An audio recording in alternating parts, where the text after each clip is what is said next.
Je vais vous parler de l'ouvrage de Jacques Tinémé, qui est paru en 88, chez Plomb. Et ce qui est étonnant, c'est qu'à aucun moment elle ne parle de la prévision de Barbault pour 89. Elle parle d'ailleurs pas d'une conjonction, pour 89, elle ne parle pas de la conjonction Saturne-Neptune, elle parle d'une conjonction Uranus-Saturne-Neptune. Et c'est effectivement le cas. En 89, il y a une conjonction exacte au début du Capricorne de ces trois planètes, et pas seulement de Saturne et Neptune. Donc ça pose un problème.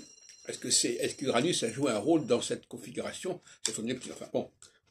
Et dans sa bibliographie, parce qu'elle a une bibliographie,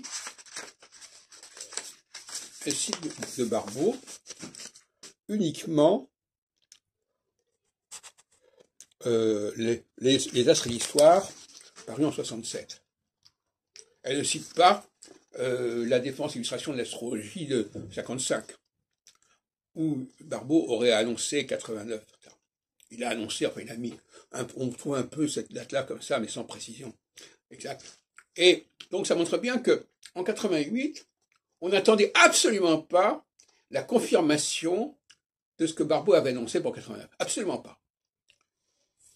La preuve en est justement, c'est que c'était plutôt une configuration triple, conjonction Saturne, Uranus, Neptune, qui était dans les esprits, qui était remarquable, et qui correspondait d'ailleurs plus ou moins à une théorie des conjonctions.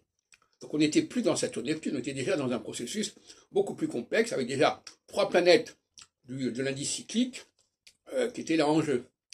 Alors pourquoi avoir été déterré cette malheureuse prévision pour 89 de 55 sur l'avenir du communisme, alors que on était déjà passé au stade des conjonctions entre Jupiter, Saturne, Uranus, Neptune et Pluton. Voilà, donc il y a une question qui se pose. Et donc cet ouvrage-là est extrêmement gênant pour Barbault. Alors évidemment, Barbault, dès le lendemain des événements, il a ressorti cette prévision qu'il avait complètement mis de côté.